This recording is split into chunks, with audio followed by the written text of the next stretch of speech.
al diputado nacional del Frente de Izquierda, Nicolás del Caño, que ya está con nosotros vía Skype para comunicarse con nosotros y hablar de temáticas actuales que tienen que ver con la coyuntura de este momento a nivel nacional y también a nivel internacional.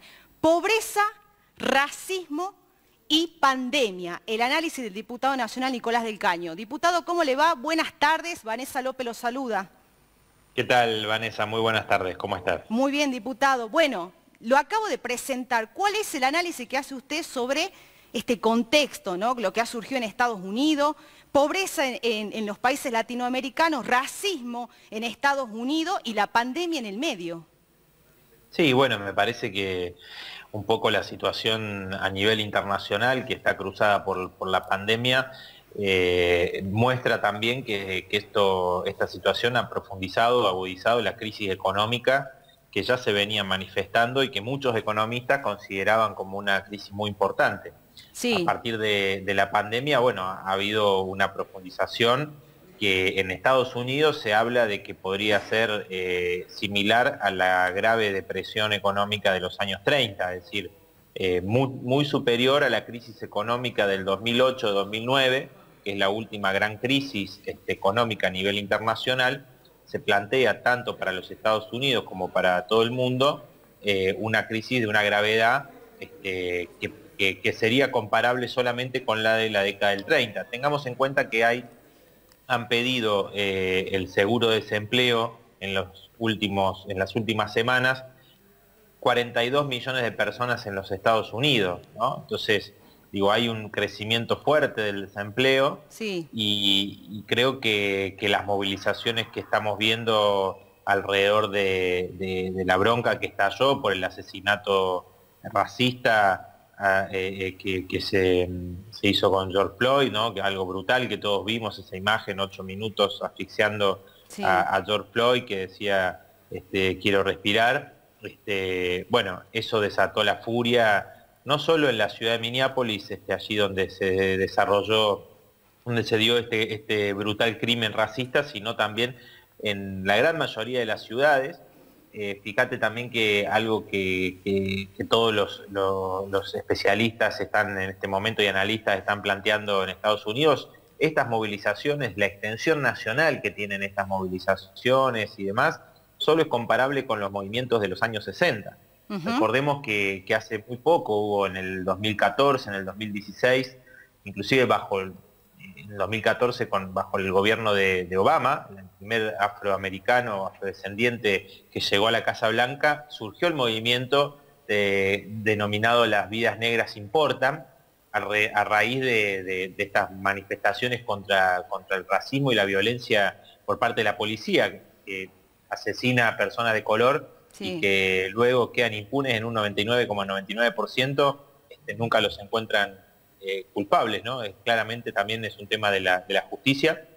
Bueno, este racismo que obviamente no es algo de hoy, sino que es un problema estructural de muchísimos años, sí, por supuesto, en Estados Unidos, bueno, ahora estallado de esta manera, combinado con esta crisis económica y con un hecho también que hay que decir, que muchos sectores de trabajadoras y trabajadores latinos y blancos también, y muchos jóvenes también están siendo parte de estas movilizaciones, quizás pensando en quienes apoyaron a Bernie Sanders en la interna demócrata, que luego se terminó retirando, que han quedado como decepcionados y que tienen una idea donde claramente ven que el capitalismo es un sistema cada vez más desigual, y tienen una simpatía por el socialismo. Vanessa, fíjate que hay un hecho también, un dato que llama mucho la atención en Estados Unidos, que más del 50% de los jóvenes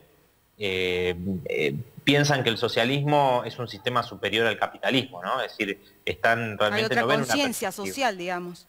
Claro, hay otra conciencia social, y al mismo tiempo este sistema social lo único que les está ofreciendo es empleos precarizados. Claro. Social e ideológica, digamos. Claro, claro. Y además, fíjate que el tema de la pandemia, cómo actuó Trump en un primer momento negando absolutamente la existencia del coronavirus, ¿no? Realmente cosas insólitas. delirantes, ¿no? Entonces, bueno, ¿eso por qué? Ahora, diputado, le pregunto, a ver, hablamos del racismo, de lo que pasa en Estados Unidos, que pasa hace décadas, como usted lo menciona, es histórico, digamos, o sea, hasta la matanza de negros inclusive. Ahora, venimos a la Argentina y tenemos represión de la policía a las comunidades originarias, como en el Chaco, pero en realidad no solo hay una represión de la policía, sino que el gobierno, los gobiernos de turno, el Estado, siempre le da la espalda a las comunidades originarias. Si no, déjeme que le cuente en Salta. Sí, por supuesto, ustedes lo saben muy bien.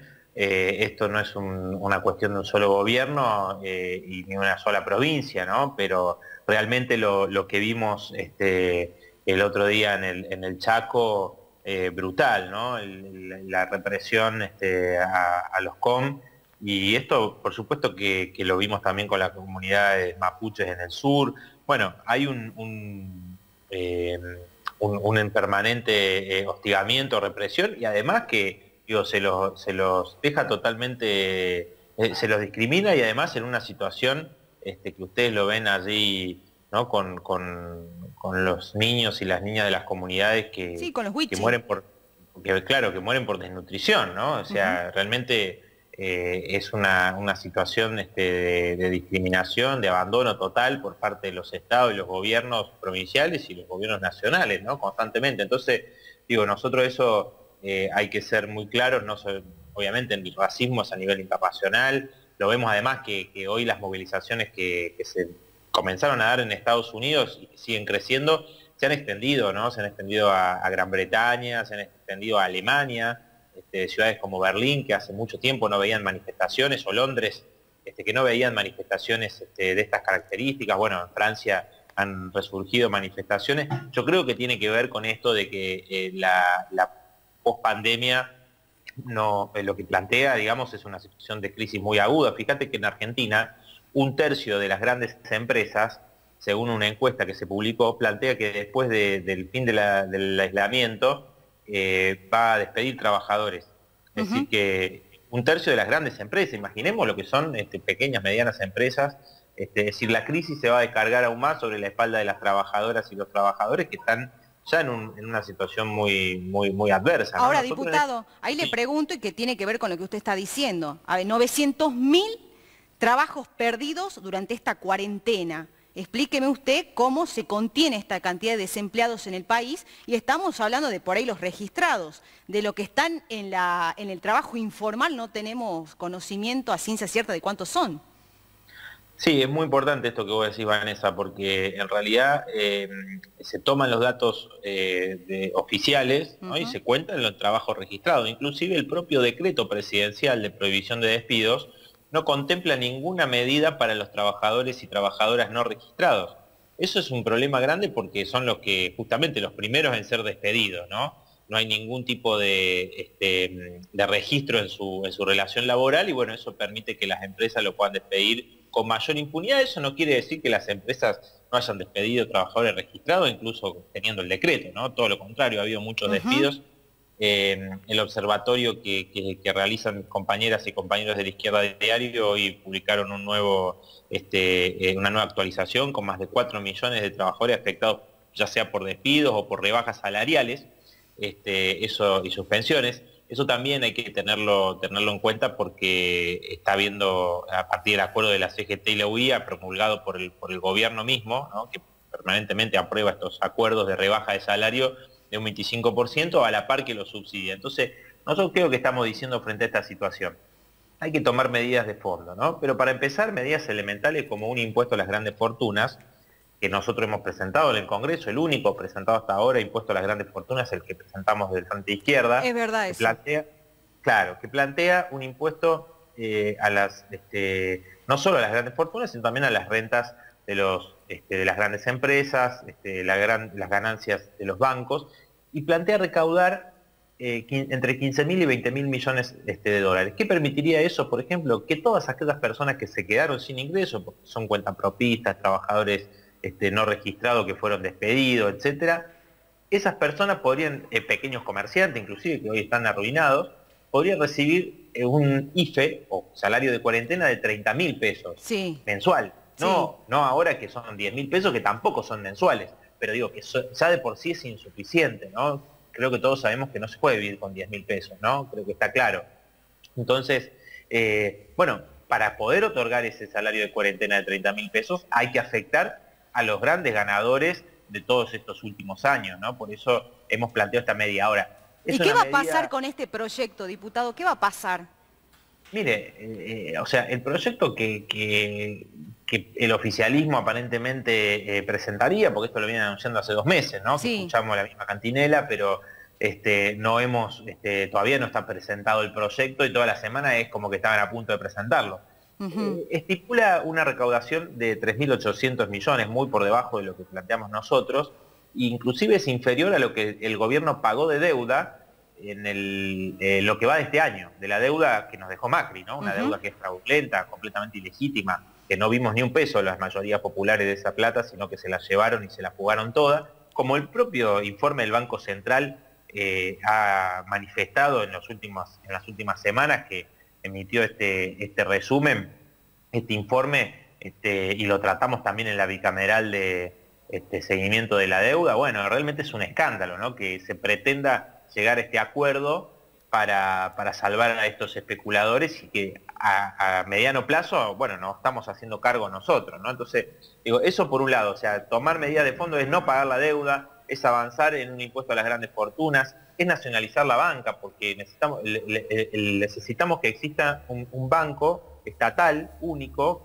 que dé créditos baratos a los pequeños comerciantes, a trabajadores, y no que sirvan como forma de financiar. Fíjate lo de Vicentín de hoy, que habrá que ver el proyecto, ¿no? Alberto Fernández anuncia la estatización de Vicentín, que recibió préstamos de parte del Estado, de los bancos estatales, recibió préstamos una vez que Macri ya había perdido las elecciones y que además Vicentín ya no estaba pagando sus deudas, ¿no? Y a pesar de eso recibió millones y millones de dólares de crédito. Bueno, no, esos bancos tienen que ser puestos al servicio del pueblo trabajador, por eso digo, la banca privada tiene que pasar a manos del Estado y ser el Estado el que controle todo el movimiento bancario y que todo ese dinero que está en los bancos no se lo fuguen, sino que sirvan, digamos, para el conjunto de la población trabajadora. Esas son algunas medidas, ¿no?, que estamos planteando desde el Frente Izquierda, desde el PTS, y bueno, por ahora, supuesto, diputado, le pregunto, ¿hasta cuándo más se va a sostener? Porque, a ver, hoy estamos hablando de la emergencia porque Buenos Aires sigue además con la cuarentena obligatoria. Acá en Salta terminó la cuarentena obligatoria solamente con distanciamiento social. O sea que en Salta y muchas provincias, casi en el 80%, se tiene que ver la forma ya de la post-cuarentena, cómo se sale económicamente. ¿Hasta cuándo se puede estirar la IFE? Porque la noticia nacional es que esto lo van a cobrar en junio y tal vez inclusive muchos meses después. A ver, pero ¿qué tanto puede aguantar el Estado sosteniendo así a los sectores de la sociedad más vulnerables? Claro, ese es el tema, digamos, que si vos no afectás los intereses de los grandes grupos económicos, por ejemplo, Pablo Rocatechín, ¿por qué no se le toca ni un centavo a este millonario, multimillonario, que pasó en los 4 años de gobierno de Macri de una fortuna de 4.000 a 8.000 millones de dólares? Digamos que eso es lo que nosotros tenemos que discutir y avanzar, en tocar esos intereses. Fíjate, Vanessa, el impuesto que nosotros estamos planteando afectaría a las 15.000 personas más ricas de la Argentina y beneficiaría a millones. Es decir, no es que estamos diciendo hay que poner cualquier impuesto, no, son impuestos a los grandes millonarios, a las grandes ganancias, a los bancos. Entonces, si nosotros no avanzamos en ese sentido, por supuesto, no va a haber, ya se está hablando inclusive que el aguinaldo se va a pagar en cuotas, algo que sucedía en los años 90, digo, ¿no? Es una idea que viene de Caballo y de Menem. Se está hablando de eso. Sí. Entonces, el gobierno permanentemente busca tomar medidas que son realmente muy a favor de los empresarios, más allá de que contempla el pago, o sea, porque el pago del salario es un subsidio a las empresas, realmente. Entonces, y al mismo tiempo la empresa rebaja salario. Hay trabajadores que el salario hoy se lo está pagando el Estado, o sea que el empleador no está pagando absolutamente nada. Estoy hablando de grandes empresas, no de las pymes, ¿no? Estoy hablando de las grandes empresas que hasta recibieron subsidios, los CEOs de estas empresas como Techín, ¿no? Una vergüenza. Entonces, bueno, creo que ahí hay un punto de que si uno piensa en esta perspectiva, lo que estamos viendo en el resto del mundo, o sea, en España, En el Estado español hay filas de gente pidiendo comida. No se ve solamente en América Latina, como vos decías al comienzo, que es cierto. Es verdad. Es decir, Tienes razón, diputado. la pobreza en América Latina, tenés toda la razón de que esto va a profundizarlo aún más, pero se están viendo esas imágenes que son quizás más habituales en América Latina, se están viendo también en Europa, Sí. producto del agudizamiento de la crisis económica a partir de esta pandemia que claramente no llegó producto, digamos, del azar, sino que las políticas de todos los gobiernos fueron ajustar a los presupuestos de salud, de financiar la salud pública. En Argentina ni hablar, 25% del presupuesto de salud se perdió en los últimos 4 años. Y todos los gobiernos, de todos los colores políticos, ajustaron los presupuestos de salud. Digo, o sea, ustedes lo saben muy bien en Salta, pero si vemos inclusive la provincia de Buenos Aires, fue gobernada décadas y décadas hasta que llegó Vidal por el PJ, y también los gobiernos del PJ fueron los que financiaron los presupuestos de salud, ¿no? Por eso, bueno, me parece que la clase trabajadora hoy tiene que tomar el ejemplo que estamos viendo en otros países del mundo, de la movilización, que no solamente se da a partir de lo de George Floyd se dio, pero fíjate que los sindicatos mismos han salido a plantear el apoyo y están también reclamando por las condiciones, digamos, de salubridad por un lado, pero también sus condiciones, digamos, de trabajo, el problema del empleo, etcétera. Y bueno, creo que en Argentina tenemos que tomar también ese ejemplo de movilización, porque es el único camino para imponer a los grandes grupos económicos una salida a favor de las grandes mayorías, para que esta crisis no la pague el pueblo trabajador, sino que la paguen los grandes grupos económicos, ¿no? Esta emergencia. Bien, diputado, le agradezco muchísimo por su tiempo y de haber traído su mirada y su posición política en este momento a más de 2000 kilómetros de distancia con nosotros aquí en Salta. Bueno, Vanessa, te agradezco y por último decir que, bueno, nosotros de mi partido, el PTS, hemos sido víctimas también de este espionaje de más de 400 periodistas y distintas organizaciones que repudiamos y nos hemos presentado también como querellantes y vamos a pedir, por supuesto, una investigación hasta la última consecuencia y la disolución de esta banda mafiosa que es la AFI, que lo único que hace es investigar a las organizaciones de izquierda, de trabajadores y opositores. Perfecto. Muchísimas gracias, diputado. Gracias a vos. Hasta luego. Ahí estaba entonces el diputado Nicolás del Caño con esta última denuncia, ¿no? Con este escándalo de la AFI.